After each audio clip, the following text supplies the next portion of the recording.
Roberto Gil, gusto en saludarte, buenos días, gracias por estar con nosotros.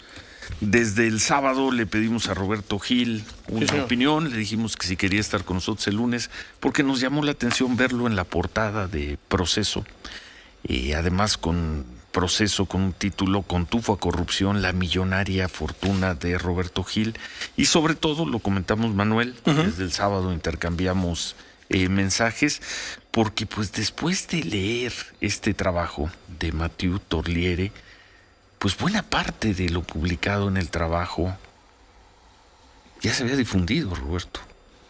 Gracias, Ciro, gracias, Manuel. Roberto, se había difundido que dice el propio reportero que lo expusiste aquí. Sí, lo explicaste aquí y estábamos viendo, esto fue a mediados del año pasado. Y luego toca otra parte que tiene que ver con tu vida personal, tu ex esposa, la nueva esposa de Santiago Nieto. Nos llamó mucho la atención, ya antes de entrar en detalle, ¿cuál es tu opinión sobre este trabajo? Roberto Gil, gracias por estar con nosotros. Gracias, Ciro, de nueva cuenta. Sí. Yo creo que es ya la enésima vez que en el espacio de Ciro por la mañana comentamos la tercera. La tercera vez, sí. Estas filtraciones que sistemáticamente se han venido realizando desde hace ya casi 2 años. Quiero hacer primero una aclaración. No es cierto que la Unidad de Inteligencia Financiera me haya denunciado o haya presentado una querella en mi contra. Desde el 2017 dice que el 2017 empieza una investigación. Yo ya tengo acceso a la carpeta de investigación que se deriva de una denuncia anónima, cobarde denuncia anónima, en la que se afirman cosas circunstanciales de mi paso por la política, pero a la que casualmente se aporta mucha información de la Unidad de Inteligencia. Información que, por cierto, es falsa y la que estoy desmontando a través de prueba en la carpeta de investigación. Pero la gran coincidencia de todo eso es que la misma información que se publica en distintos medios de comunicación desde hace casi 2 años, incluido Proceso, el periódico Reforma hace algunas semanas, antes el periódico Milenio, algunas columnas, es información que se siembra, la información falsa sobre montos millonarios que no se corresponden con la realidad y supuestas transferencias que son absolutamente manipuladas. Esa misma información coincide con lo que está en la carpeta de investigación. Con la denuncia anónima. Con la denuncia anónima. No solamente. Y cobarde la calificación. Denuncia anónima y cobarde. Porque no se atrevieron a presentar una denuncia si hubiese evidencia de que he violado la ley. Lo que hacen es una denuncia anónima y en esa denuncia anónima se aportan informes, muchos informes de la UIF, voluminosos informes de la Unidad de Inteligencia Financiera, que por cierto todos coinciden con las filtraciones que se han venido realizando por casi 2 años. Con lo cual me lleva a concluir que en efecto la Unidad de Inteligencia Financiera, por alguna razón de carácter personal, se ha estado utilizando para lastimar la reputación mía y de mi familia. En este recuento de Proceso no solamente se hacen referencia a mis cargos públicos y a supuestos negocios, sino también, Ciro, se hace recuentos de la vida personal. Se le inventa un ex esposo a mi esposa, a mi actual esposa. Se dice que estuvo casada con un hijo de Alfonso Romo. Se afirma que estuvo casada con un hijo de Alfonso Romo. Digo, ni para confirmar ese dato. Se refieren... Lo cual no es cierto. Lo cual no es cierto, ¿no? Y digo, eso era una cosa mínima, ¿no? Y hay muchos errores, manipulación, falsedades. Pero lo que más me llama la atención es que en efecto coincide con lo que la Unidad de Inteligencia Financiera ha filtrado en otros lugares y ha aportado como supuesta evidencia en la carpeta de investigación. La Unidad de Inteligencia Financiera de Santiago Pablo Nieto. Gómez, de Guillermo Vaz o de Santiago La de Nieto. Santiago Nieto. No hay en la carpeta de investigación de la denuncia anónima, no hay ninguna información de la Unidad de Inteligencia Financiera de antes de Santiago Nieto, ni hasta ahora ha llegado ninguna información de la Unidad de Inteligencia Financiera de Pablo Gómez. Hay al menos 5 informes. Lo que estás diciendo es que Santiago Nieto tienes elementos para pensar que Santiago Nieto es quien ha filtrado esta información a los medios de comunicación. No solamente tengo evidencia contrastando lo que existe en la carpeta de investigación, los informes y lo que se ha publicado en diversos medios de comunicación, sino revisando varias de las piezas periodísticas, se cita como fuente la Unidad de Inteligencia Financiera. Un reportero que publica hace algunos meses una información, cita textualmente a Santiago Nieto en la filtración, dice que platicó con Santiago Nieto y le confirmó la información. Entonces, yo no le voy a dar más vueltas. Algo que Santiago Nieto no tendría que hacer o no debería hacer. La ley te impide. Es información absolutamente confidencial. Si es que las cosas son así, si es que Santiago Nieto ha filtrado esta información. La información es reservada, está protegida por ley, en primer lugar. Segundo, la única manera en la que se puede divulgar esa información es a través de los procedimientos penales. Es decir, a través de las audiencias públicas donde el Ministerio Público acusa y la persona señalada se defiende frente a un juez. Ahí es donde se ventilan este tipo de informaciones. Pero mientras no existe un procedimiento, la información tiene carácter reservado. Y yo pongo otra pregunta. Dado el evidente conflicto de interés, ¿es legal que se utilice la unidad de inteligencia financiera para reproducir una venganza personal como relata? Te lo pregunto como a ti. Yo digo que no, es ilegal. Abogado. Lo afirmo como abogado, es ilegal, se está violando la ley y yo actuaré en consecuencia porque lo que ya no voy a permitir, voy a promover las denuncias correspondientes contra Santiago Nieto por la difusión de información, por la falsedad de declaraciones y también por utilizar indebidamente el cargo de la unidad de inteligencia financiera para una venganza de carácter personal, que el propio reportaje de Proceso lo refiere, lo dice con toda claridad. Hay un problema personal y ahí están las múltiples filtraciones de la unidad de inteligencia financiera. ¿Vas a denunciar a Santiago Nieto? Voy a denunciar penalmente a Santiago Nieto. ¿Nos puede repetir? Otra vez, violación del secreto fiscal financiero, es decir, por divulgar información protegida. Segundo, por falsedad en declaraciones. Y tercero, por uso indebido de atribuciones. No puede estar utilizando los instrumentos de la unidad de inteligencia financiera para una vendetta absurda, vendetta personal. Y ya, porque durante mucho tiempo he pecado de prudente en el sentido de contestar cada una de las afirmaciones que se publican de estas filtraciones y no terminan, entre otras razones, porque pues hay un interés distinto a la aplicación de la ley. Cuando hablas de vendetta personal, lo refiere la nota de Proceso, tú estuviste casado con quien hoy es esposa de Santiago Nieto. ¿Eso te refieres? Y hay una declaración pública de la señora Carla Humphrey en la que dice que durante el cargo que yo ostenté como senador y antes como funcionario del gobierno federal, el gobierno del presidente Calderón. Felipe Calderón, estorbé o entorpecí su crecimiento profesional. Violencia política. Bueno, entonces, que te interpusiste para que ella fuera candidata viable a una posición en el INE. Dice la nota de Proceso. No dice la nota, no solamente la nota de Proceso, sí, lo declaró en un programa de televisión con Carmen Aristegui, a la cual yo contesté puntualmente cuando esa versión surgió. Pero bueno, aquí hay un claro conflicto de interés y yo lo que digo, como dicen en el pueblo, ya estuvo bueno. Yo me estoy defendiendo en la carpeta de investigación. En estos enredos que se hacen en estas notas, sobre todo en la de Proceso, se pierde de vista, Ciro, que yo dejé de ser funcionario público hace 4 años. Y parece que es extraño. ¿Fuiste senador?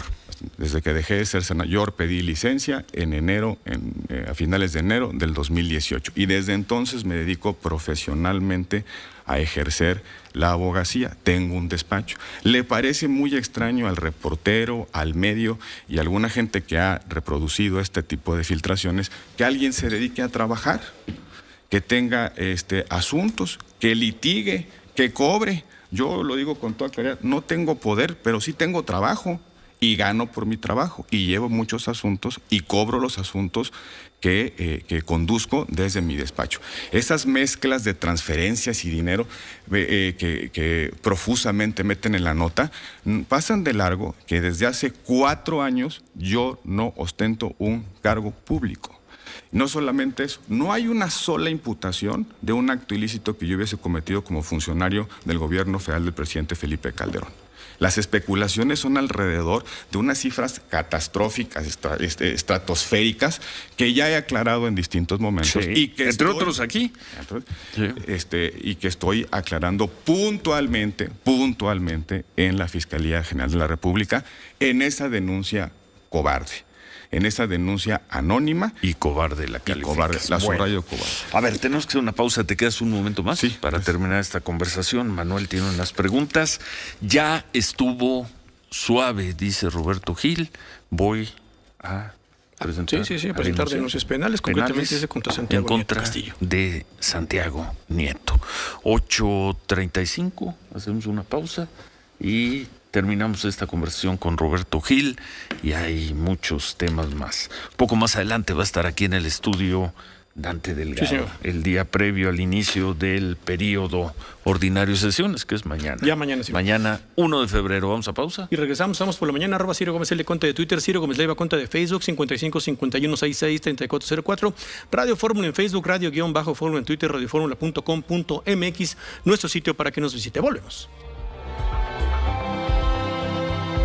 Gracias por la información, Roberto, por esta nota que nos acabas de dar, de que vas a presentar, a promover, como dicen ustedes, una denuncia penal contra Santiago Nieto por un manejo indebido de la información, bueno, por una serie de elementos que acabas de describir. Nos interesaba mucho escuchar tu punto de vista, tanto el tuyo como Germán Martínez, porque pues participan, son parte de este programa, cuando menos desde el 2018. Desde la campaña del 2018, y nos interesaba mucho escuchar tu punto de vista sobre el trabajo que publicó como portada Proceso este fin de semana. Manuel. Eso creo que como primera hipótesis, una especie, como si entiendo bien, pues de andanada de Santiago Nieto Castillo en contra tuya, ¿no? Todas estas publicaciones que tú le ves fin, o por lo pronto una continuación al demandarlo a él. ¿Qué ves detrás de la publicación? Al final mencionan algo que tiene que ver, que me parece raro, sobre el asunto de la familia Jenkins y este asunto de la Universidad de las Américas de Puebla, que particularmente en este espacio tocamos muy poco porque es muy enredado explicar cómo se demandan unos a otros. Es bien difícil entenderlo, ¿no? Entonces, el problema inicial es que la universidad está parada porque hay una disputa por el dinero de la familia Jenkins. ¿Pero qué tiene esto que ver en eso? Misma edición, mismo periodista. Misma nota. Trae a colación una insinuación en el sentido de que coordino una estrategia para quedarte tú con ese dinero, además. Para que un grupo de personas se apropien del patrimonio de la Fundación Jenkins. Un asunto que es muy complicado, pero que inició hace prácticamente 10 años en denuncias penales entre los miembros de la familia por una simulación de una donación. Es decir, la Fundación Mary Street Jenkins, $720 millones, realizó unos actos fraudulentos, y ese dinero terminó primero en Barbados y luego en Panamá. No tengo claro si el periodista recibió de su fuente la información de que la familia Jenkins, a través del abogado Virgilio Rincón, me pidió una intervención profesional en el asunto. Hace unas semanas tuve una llamada telefónica con el abogado Virgilio Rincón, donde me pide que podamos construir una mediación en las partes del conflicto. Las denuncias penales no las presentó el fiscal general de la República, las denuncias penales no las presentó el gobernador Miguel Barbosa, las denuncias y los procedimientos administrativos no los presenté yo, vienen de hace 10 años por malos manejos en la fundación, un pleito entre familia que se disputan un patrimonio que algunos creen que es una herencia. No es una herencia, es una institución de asistencia privada que está regulada por la ley. Es como si ahorita nos amaneciéramos con la noticia, Ciro Manuel, que la Cruz Roja Mexicana está ya a nombre de 2 abogados en Panamá, con todos sus bienes, con todos los donativos, con todos los activos. No se puede literalmente llevarse unos activos, unos bienes de una fundación que está determinada por ley a un país extranjero, y mucho menos dejar de pagar los impuestos, porque el SAT, en el caso de la Fundación Mary Street Jenkins, determinó con un crédito fiscal firme que se había hecho una simulación para sacar el dinero del Estado de Puebla y del país a un paraíso fiscal. en lugar de que se utilicen los recursos, el dinero, los fondos para la educación, para la cultura, para la asistencia social, hoy ese dinero está en manos de particulares para comprar casas en el extranjero y yates lujosos. Ese es el debate jurídico que está detrás de ese tema. Yo conservé una pieza de la comunicación que recibí el señor Virgilio Rincón. Me llama mucho la atención que ahora se genere esta insinuación de que hay toda una estrategia de coordinación entre abogados, políticos y autoridades para desfalcar una fundación que ya fue desfalcada por la familia Jenkins. Y lo único que quedaría es que los jueces determinen quién tiene la razón en esta disputa. Un conflicto, insisto, que empezó entre miembros de la familia en un patronato por la indebida conducción del patrimonio.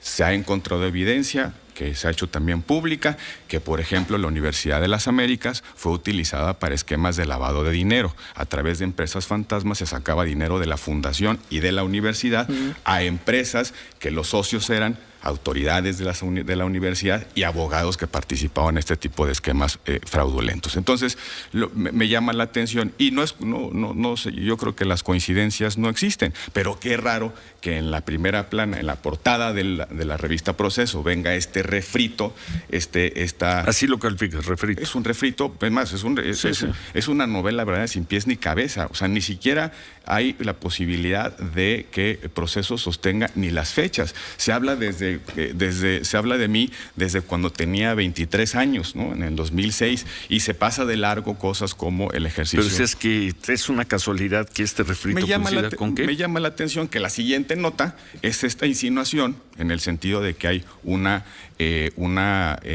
intención personal o de grupo de apropiarnos del patrimonio de la fundación. Ese patrimonio no debe estar en un país extranjero, no debe estar en un paraíso fiscal.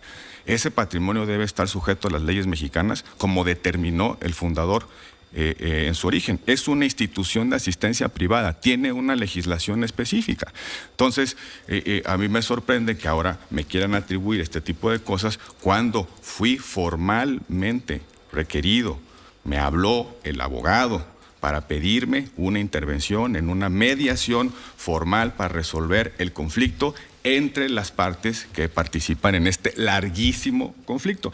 Traje la pieza de esa parte de la llamada para sostener mi dicho. Es absolutamente inconsistente que en una publicación que refiere como fuente la propia familia Jenkins pueda yo probar en este momento que la misma familia Jenkins me había pedido a través del abogado defensor una mediación formal en este conflicto. Y es que es esto, Ciro, creo que podemos escuchar esta parte del audio de que nos permite, Roberto, tener una conversación donde aparece el abogado Virgilio Rincón, es una de las voces de la familia Jenkins, el ministro en retiro José Ramón Cosío, como parte también de la representación de la familia Jenkins, donde te dicen dos cosas que me llaman la atención. Uno, eres un gran abogado, por eso te buscamos. Y dos, la familia Jenkins me pidió que solo a ti te buscara y solo a ti te haríamos esta representación. Vamos a escucharla.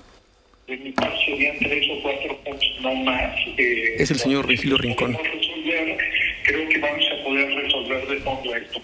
Y creo que sí los vamos a poder resolver porque estoy escuchando una voz muy calificada, Roberto. La verdad es que mi respeto y admiración porque básicamente tocaste los puntos neurálgicos. Sí, vamos muy bien. Finalmente, reiterarte que la familia Jenkins, pues el simple hecho de que me hayan autorizado a mí, de hecho lo hablaron con el doctor Cosío, autorizándome para participar, pues están dando la única representación que han dado desde el inicio del conflicto al día de hoy para tratar de solucionar esto. Roberto Jenkins y la familia dijeron algo que te lo quiero transmitir tal cual me lo dijeron. Si estas pláticas no son con Roberto Hirschwald, no te autorizamos a que te sientes con nadie. Y creo que a ti te lo dijeron también así, doctor Cosío, tuviste testigo de eso. Bueno, es una parte de neurálgica, esa además, creo que es la parte neurálgica. Si no es contigo, Roberto, no va a ser con nadie esta representación. Es decir, queda claro que ellos te buscan a ti, no tú estás haciendo un entramado, por lo que entendemos, para apropiarte de esos recursos, creo que es lo que entiendo. En lo absoluto, al contrario, hace algunos años ya, emití una opinión jurídica legal sobre la situación del caso y me di cuenta que este asunto tiene enormes aristas, procedimientos viejísimos y demás, una situación verdaderamente enredada desde el punto de vista jurídico. Y bueno, de un momento a otro recibo esta llamada telefónica donde en un esquema de mediación formal, la familia Jenkins, a través de su abogado, me pide una intervención. ¿De cuándo es esta llamada? Esta debe ser de hace más o menos 3 semanas, a lo mucho. 3 semanas. Sí, a lo mucho 3 semanas. No tengo la fecha exacta, pero fue en las fiestas decembrinas, porque por ahí incluso... Hace un mes. Más o menos. Y porque por ahí incluso hay un grito de uno de mis hijos que estaba ahí alrededor jugando. Pero bueno, yo también quiero atajar de una vez por todas esa insinuación que se hace en el proceso, en el marco de este champurrado de información.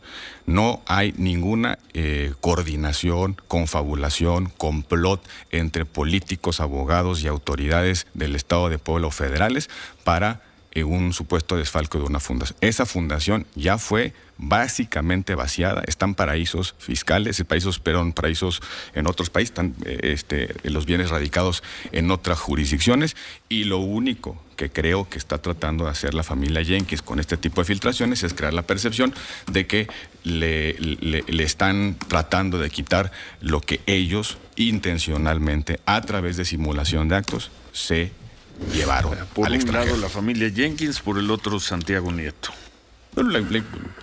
Es una... Mira, Dos temas distintos. no necesariamente. Bueno, voy a decirte por qué, Ciro. El presidente de la República, cuando le preguntan sobre el caso de la Jenkins, ordena una investigación al titular de la Unidad de Inteligencia Financiera. ¿Cuándo presentó esa investigación el titular de la Unidad de Inteligencia Financiera?